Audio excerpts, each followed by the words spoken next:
Water rotor energy technologies. Low-cost power from slow-moving water. The demand for energy has never been greater. All over the world, people struggle to survive without electricity. Over 1 billion people across the globe have no access to electricity or clean water. Over 22 million in Latin America, 400 million people in Africa, and 500 million in Asia. These communities live in geographical areas that are difficult to put on the grid.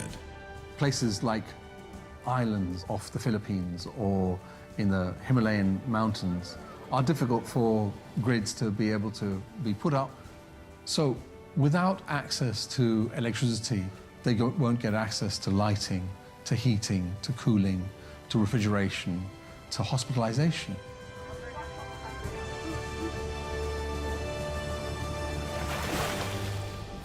Inventor Fred Ferguson has come up with a plan to change their lives. I wanted to help the 1.2 billion people on this planet today that have no power to finally have electricity. Ferguson has an international reputation for innovation. He's won awards from the Canadian government for advances in aerospace and is a recipient of the Phillips Petroleum Award for problem solving.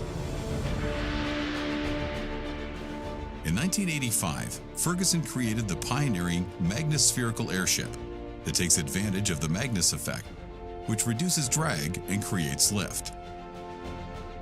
It's the same principle that causes baseballs to curve when thrown by a pitcher, or golf balls to lift and soar. A founder of Magen Power, Ferguson pioneered high-altitude wind energy with a helium-filled air rotor that converts wind power to electrical energy. Now he has turned his design skills to release the power from an abundant source of energy: water. When you look at water, which is 830 times more powerful than air at the same speed, you only need a few miles an hour to realize that you've got a tremendous amount of energy that's within that flow. And of course, 70% of the planet is moving water. Hydroelectric power supplies 16% of the world's energy. But dams require large-scale investment and need to be connected to the grid to distribute power. Ferguson's solution is to tap the energy from slow-moving water. By far the largest amount of water that moves around the world is slow-moving. Most water on this planet is running below 6 miles per hour. This is a source of energy that's plentiful and accessible. But up until now, the technology hasn't existed to take advantage of it. Slow-moving water's potential has been difficult to capture because the momentum behind the water that's flowing down the river has been difficult to turn a turbine. No slow-water hydropower solution has ever been successful. Traditional designs like the turbine, Savonius, Darius, and other bladed technologies all need flow speeds in excess of 6.5 miles per hour to generate meaningful amounts of electricity. Yet there's a $100 billion market not being addressed. Until now. Fred Ferguson has designed a turbine that produces low-cost energy from slow-moving water. The water rotor. The secret lies in the unique shape of the rotating blade. So we have a combined shape of a cup, anemometer type cup-like shape, but we also have a back that's very critical in terms of its shape because it acts like a wing as that blade comes into position. The hydrodynamic blades produce high drag and high lift at the same time. First, the front of the blade is scoop-shaped to produce high drag, but the back of Ferguson's blade is shaped like an aeroplane wing to produce high lift, pulling the blade round in the water flow. Ferguson's unique design enables it to draw power from slow-moving water. There's nothing else in the speed range in water that's generating electricity. No other water turbine has managed to produce copious amounts of energy from slow-running water. It is a game changer. But when Ferguson lodged his design at the Patent Office in Washington, the head examiner corrected Ferguson's application. What was being applied for here was something new. It represented a new era in turbines. It wasn't right to call it an advancement to a Savonius-style turbine. It needed its own name. The advancement and the innovation was so significant that it wasn't right to call it anything that already existed. In my experience, I have never been a part of any interview that had such a positive comment come from the USPTO authorities. A new era in renewable energy has led to calls for a new name. Others have said, oh yeah, so we're going to call it the Ferguson rotor, Ferguson blade, or what have you. It's more important that this is a technology and a potential advantage to what's going to happen in the future relative to this planet. Ferguson's innovative design promised to generate significant quantities of power from slow-moving water. An elegant 1-kilowatt turbine is produced and is delivered to the banks of the Gallup Canal in Ontario, where it makes its debut. There it goes. Skirting.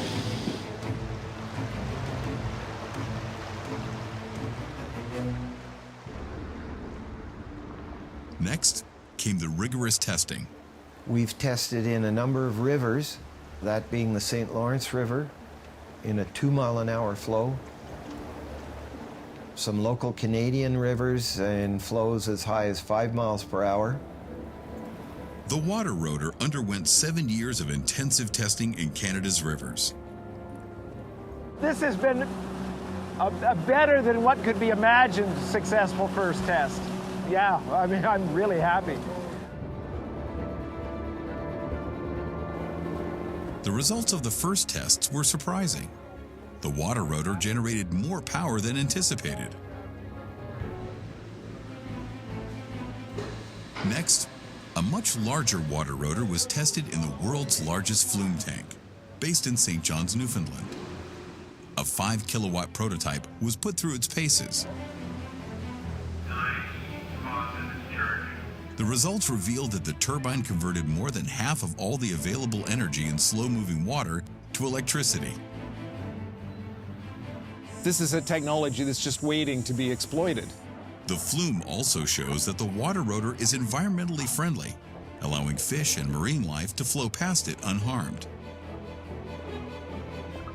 The water rotor is being produced in a range of sizes. The largest of our water rotors at the moment produce about 20 kilowatts and are about the size of a big SUV, meaning they're mobile. The small water rotors we have, which I call consumer units, they could go in the back of an SUV.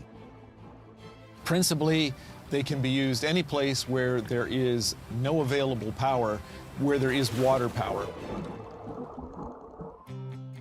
Water rotor can support other green technologies where they need supplementing, like solar power.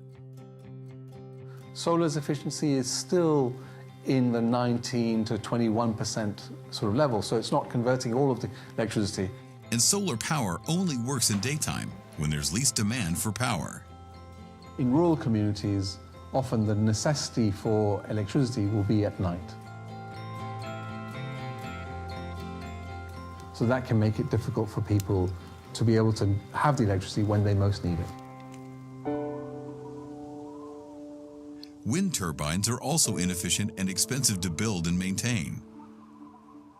Unlike solar and wind energy systems, water rotor supplies an uninterrupted source of energy, providing very low-cost electricity. This is running all the time, it's generating power, and unlike solar, it's doing it 24 hours a day. Traditional sources of power, like diesel, are polluting and comparatively expensive.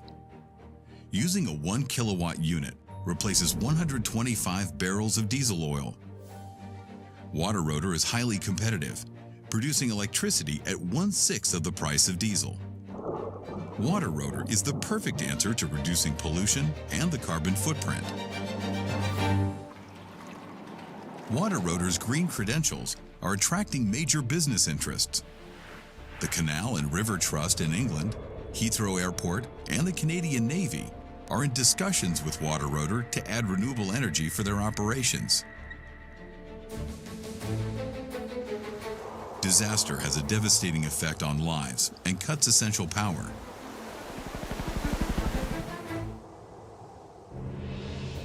Supporting the disaster relief effort, WaterRotor could be quickly deployed, supplying low-cost electricity to homes and hospitals. The WaterRotor makes Ferguson's dream a reality, bringing essential energy to those living off-grid for the first time. WaterRotor has been granted patents in 72 countries across Europe, Africa, Asia, the Middle East, Scandinavia, and the Americas. This technology, as a small portable unit, can really change the core to an impoverished or to a community that requires electricity. WaterRotor has other life-changing applications too. Right now, 833 million people do not have access to clean water. 4,500 children will die today from water-related diseases. The electricity generated by WaterRotor has the potential to provide a constant supply of clean, fresh drinking water. Water purification is a big problem on this planet. So what's an easier way to purify water than to use electricity? It's a development that will have a profound effect on the health of millions of people. Drawing on a previously untapped source of renewable energy, WaterRotor is ready to distribute vital low-cost electricity. WaterRotor Energy Technologies. Low-cost power from slow-moving water.